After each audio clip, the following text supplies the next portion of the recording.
It was the day I got the job offer, the one I had been dreaming about for years. A senior engineering role at a cutting-edge tech firm, complete with a salary that would finally allow me to breathe. But then my family called, and the celebration turned into a nightmare when they demanded 80% of my earnings, threatening legal action if I didn't comply. I should have seen it coming. I'll never forget the day I walked away. Hi everyone, my name is Sarah. It's still hard to believe everything that happened. Have you ever felt trapped by the people who are supposed to love you most? Let me know where you are listening from in the comments below. I would love to hear from you. Growing up, money was always a weapon in my family. My father, a charismatic but deeply flawed man, controlled every aspect of our lives through finances. My mother, bless her heart, was a gentle soul, but she had no say. My sister, Emily, was his golden child, always rewarded for her obedience. Me? I was the black sheep, the one who dared to question his authority. From the moment I started earning any money, whether it was from babysitting or a summer job, my father insisted on managing it. For your own good, of course, he'd say with a smile that never reached his eyes. He claimed he was teaching me financial responsibility, but it felt more like control. He always found a way to justify taking most of it, leaving me with barely enough for essentials. When my mother became ill, things got even worse. Her medical bills piled up, and the strain on our family was immense. There was supposed to be a trust fund set up by her parents specifically for her medical expenses. But it was somehow always unavailable or tied up in investments. My father always managed to avoid using it, and instead, he pressured me to work even harder, contribute even more. Mom eventually succumbed to her illness, and the grief was suffocating. But even in mourning, my father's obsession with money didn't waver. After years of struggling and putting myself through college while simultaneously sending money home, I finally landed my dream job. It was a software engineering position, paying $200,000 a year. Finally, I could have a life free from the constant financial anxiety that had haunted me since childhood. I called my family to share the good news, expecting some semblance of congratulations. But that's not what I got. Instead, my father launched into a carefully rehearsed speech about family obligations. "Sarah, this is wonderful news," he began, his voice dripping with false enthusiasm. "But remember, family comes first. We all need to benefit from this. After all, we sacrificed so much for you." My heart sank. I knew what was coming. "We've decided that 80% of your salary should come to us," he declared, matter-of-factly. 80%. That would leave me with barely anything to live on. I could barely afford rent, let alone start saving for my future. "Dad, that's impossible," I protested. "I can't live on 20% of my salary. I have bills to pay, debts to clear." "Don't be selfish, Sarah," Emily chimed in, her voice sharp. "We supported you all these years. It's time to pay us back." "We consulted with a lawyer," my father continued, his tone hardening. If you refuse to cooperate, we will take legal action. Filial responsibility laws are very clear. You have a legal obligation to support your family. I was stunned. They had actually consulted a lawyer. They were serious about this. I felt a wave of anger, resentment, and a deep sense of betrayal wash over me. This wasn't love. This was extortion. "I can't do that," I said, my voice trembling. "I won't do that." Then, prepared to face the consequences, my father said, his voice cold and final. That was the breaking point. That night, I packed my bags and left. I found a small apartment far away from my family home and started my new job. It felt liberating at first. Finally, I had control of my own life, my own finances. I started saving, investing, and even treating myself to a few small luxuries. For the first time, I felt like I was building a future for myself. I blocked my family's numbers and enjoyed a few months of peace, but of course, it couldn't last. 3 months later, I received a summons. My family was suing me for filial abandonment, demanding that I pay them 80% of my salary, plus legal fees. I was devastated. I hired a lawyer, a no-nonsense woman named Karen, who listened to my story with a mixture of sympathy and outrage. "This is ridiculous, Sarah," she said. "But we'll fight it. We'll show them that they can't just bully you like this." As Karen started digging into my family's finances, she uncovered something shocking. Remember that trust fund for my mother's medical expenses? It was supposed to contain $250,000. But when my mother passed away, the account was practically empty. Where did the money go, Sarah? Karen asked, her eyes narrowed. I didn't know. My father had always been vague about the details. I decided to confront him. I drove back to my childhood home, my hands shaking with a mix of fear and anger. My father answered the door, his face etched with a mixture of surprise and annoyance. What do you want, Sarah?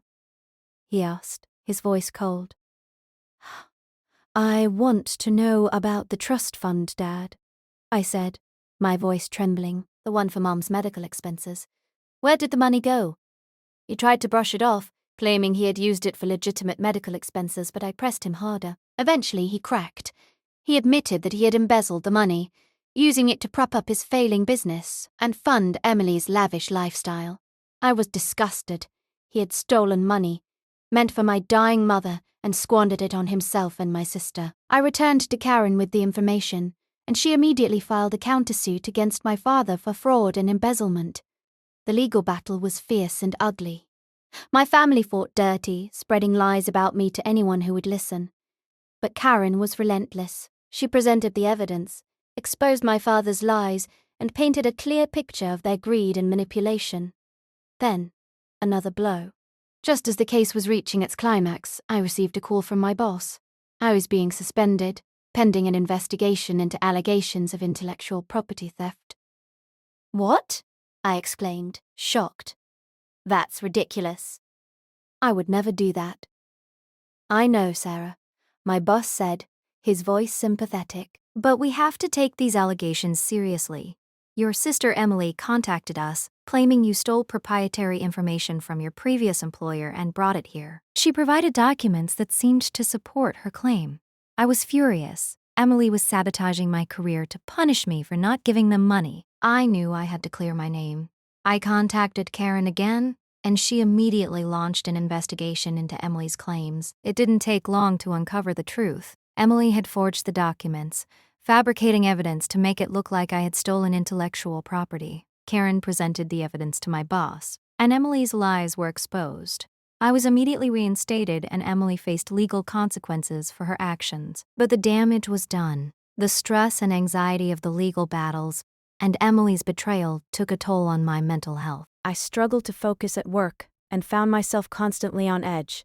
Then, I received another piece of devastating news. My father's business had finally collapsed and the family home was facing foreclosure. He called me, begging for help. Sarah, please, he pleaded, his voice cracking. We're going to lose everything. You have to help us. Part of me wanted to help.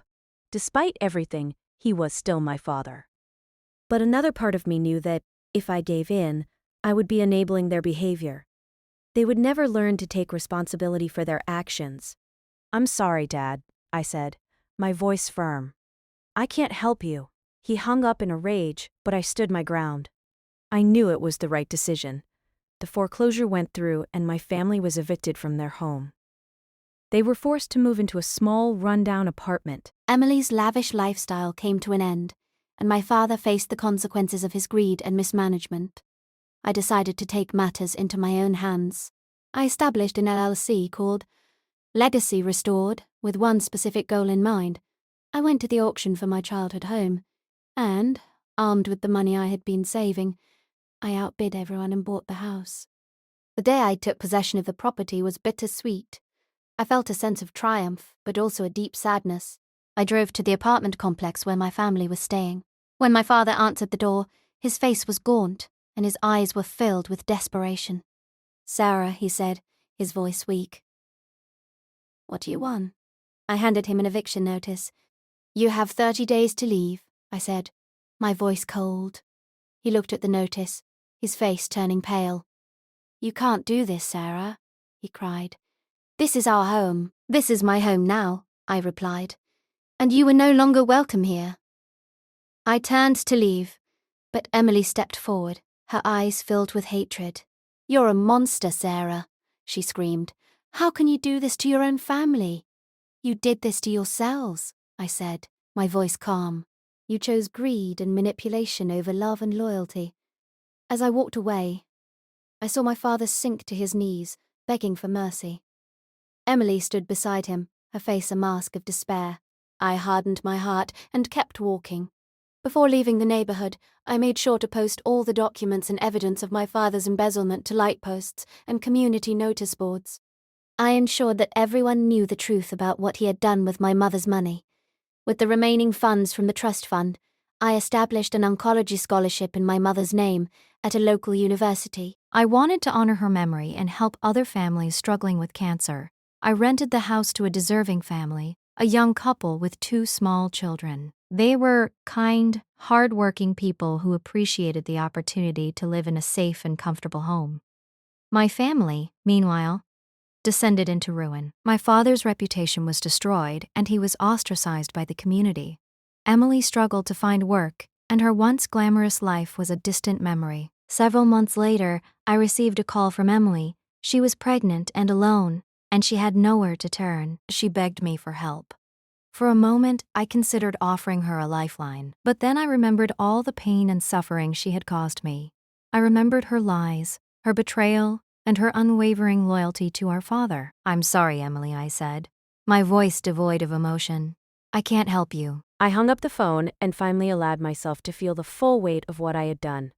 I had destroyed my family, but I had also saved myself. I had broken free from their control and built a new life for myself, a life filled with peace, purpose, and genuine happiness. It wasn't easy, but I knew I had done the right thing. I had honored my mother's memory, exposed my father's crimes, and finally found freedom. It was a long and painful journey, but I emerged stronger and more resilient than ever before. And that's how I rebuilt my life from the ashes of my family's greed. It wasn't easy, but it was worth it. I finally understood what it meant to be truly free. I hope my story inspires you to stand up for yourself, no matter the cost. Please subscribe to this channel for more such stories.